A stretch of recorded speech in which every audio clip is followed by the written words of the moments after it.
तब सूत जी बोले, विद्वान एवं बुद्धिमान महर्षियों, मोक्षदायक शिव क्षेत्रों का वर्णन सुनो। तत्पश्चात मैं लोक रक्षा के लिए शिव संबंधी आगमों का वर्णन करूंगा। पर्वत, वन और काननों सहित इस पृथ्वी का विस्तार 50 करोड़ योजन है। भगवान शिव की आज्ञा से पृथ्वी संपूर्ण जगत को धारण करके स्थित है। भगवान शिव ने भूतल पर विभिन्न स्थानों में वहां के निवासियों को कृपापूर्वक मोक्ष देने के लिए शिव क्षेत्र का निर्माण किया है। कुछ क्षेत्र ऐसे हैं जिन्हें देवताओं तथा महर्षियों ने अपना वास स्थान बनाकर अनुग्रहित किया है, इसलिए उनमें तीर्थत्व प्रकट हो गया है। तथा अन्य बहुत से तीर्थ क्षेत्र ऐसे हैं जो लोगों की रक्षा के लिए स्वयं प्रादुर्भूत हुए हैं। तीर्थ और क्षेत्र में जाने पर मनुष्य को सदा स्नान, दान और जप आदि करना चाहिए, अन्यथा वह रोग, दरिद्रता तथा मूकता आदि से दोषों का भागी होता है।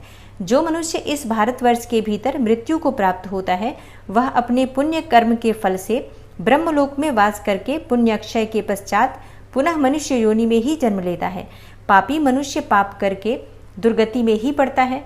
और हे ब्राह्मणों, पुण्य क्षेत्र में अगर पाप कर्म किया जाए तो वह और भी दृढ़ हो जाता है। अतः पुण्य क्षेत्र में निवास करते समय सूक्ष्म से सूक्ष्म अथवा थोड़ा सा भी पाप न करें। सिंधु और शतद्रु यानी सतलुज नदी के तट पर बहुत से पुण्य क्षेत्र हैं। सरस्वती नदी परम पवित्र और 60 मुख वाली कही गई है, अर्थात उसकी 60 धाराएं हैं। विद्वान पुरुष सरस्वती के उन धाराओं के तट पर निवास करें तो वह क्रमशः ब्रह्म पद को पा लेता है। हिमालय पर्वत से निकली हुई पुण्य सलिला गंगा 100 मुख वाली नदी है। उसके तट पर काशी, प्रयाग आदि अनेक पुण्य क्षेत्र हैं। वहां मकर राशि के सूर्य होने पर गंगा की तटभूमि पहले से भी अधिक प्रशस्त एवं पुण्यदायक हो जाती है।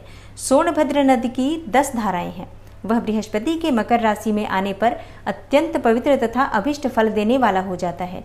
उस समय वहां स्नान और उपवास करने से विनायक पद की प्राप्ति होती है। पुण्य सलीला महानदी नर्मदा के 24 मुख हैं यानी स्रोत हैं।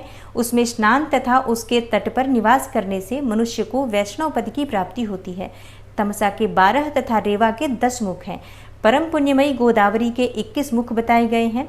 वह ब्रह्म हत्या तथा गोवध के पाप को भी नाश करने वाली एवं रुद्रलोक देने वाली है। कृष्णवेणी नदी का जल बड़ा पवित्र है। वह नदी समस्त पापों का नाश करने वाली है।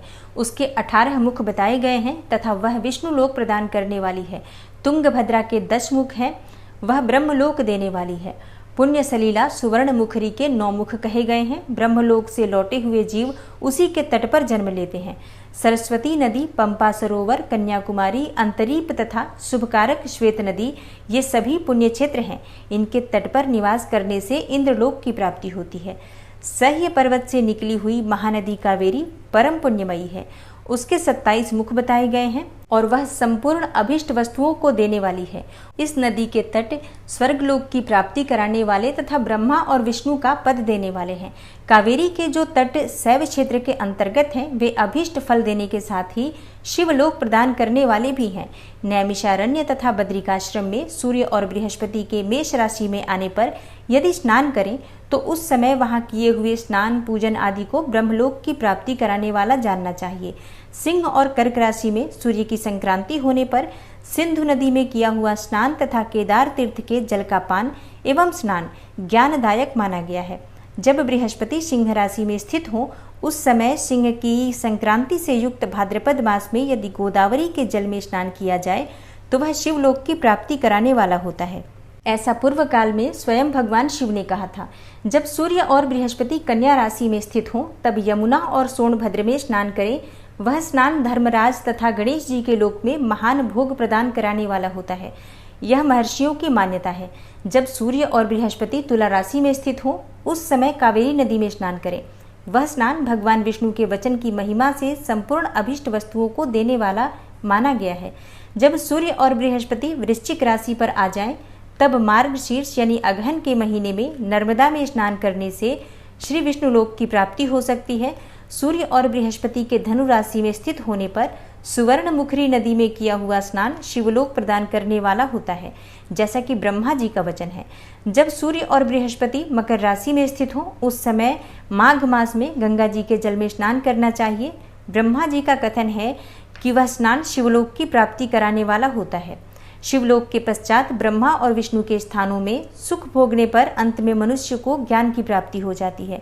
माघ मास में तथा सूर्य के कुंभ राशि में स्थित होने पर फाल्गुन मास में गंगा जी के तट पर किया हुआ श्राद्ध, पिंडदान अथवा तिलोदक दान पिता और नाना दोनों कुलों के पितरों को अनेक पीढ़ियों का उद्धार कराने वाला माना गया है।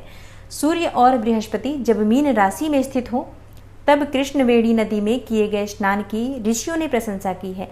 उन महीनों में पूर्वोक्त तीर्थों में किया हुआ स्नान इंद्र पद की प्राप्ति कराने वाला होता है।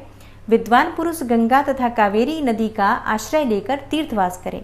ऐसा करने से तत्काल किए हुए पाप का निश्चय ही नाश हो जाता है। रुद्रलोक प्रदान कराने वाले बहुत से क्षेत्र हैं। ताम्रपर्णी और वेगवती ये दोनों नदियां ब्रह्मलोक की प्राप्ति रूप फल देने वाली होती हैं। इन दोनों के तट पर कितने ही स्वर्गदायक क्षेत्र हैं। इन दोनों के मध्य में बहुत से पुण्यप्रद क्षेत्र हैं। वहां निवास करने वाला विद्वान पुरुष वैसे फल का भागी होता है। सदाचार, उत्तम वृत्ति तथा सद्भावना के साथ मन में दया भाव रखते हुए विद्वान पुरुषों को तीर्थ में निवास करना चाहिए, अन्यथा उसका फल नहीं मिलता। पुण्य क्षेत्र में किया हुआ थोड़ा सा पुण्य भी अनेक प्रकार से वृद्धि को प्राप्त होता है तथा वहां किया हुआ छोटा सा पाप भी महान हो जाता है। यदि पुण्य क्षेत्र में रहकर ही जीवन बिताने का निश्चय हो तो उस पुण्य संकल्प से उसका पहले का सारा पाप तत्काल नष्ट हो जाएगा, क्योंकि पुण्य को ऐश्वर्यदायक कहा गया है। ब्राह्मणों, तीर्थवास जनित पुण्य कायिक, वाचिक और मानसिक सारे पापों का नाश कर देता है। तीर्थ में किया हुआ मानसिक पाप वज्रलेप हो जाता है और कई कल्पों तक पीछा नहीं छोड़ता। वैसा पाप केवल ध्यान से ही नष्ट होता है, अन्यथा नहीं होता। वाचिक पाप जप से तथा कायिक पाप शरीर को सुखाने जैसे कठोर तप से नष्ट होता है। अतः सुख चाहने वाले पुरुष को देवताओं की पूजा करते और ब्राह्मणों को दान देते हुए पाप से बचकर ही तीर्थ में निवास करना चाहिए।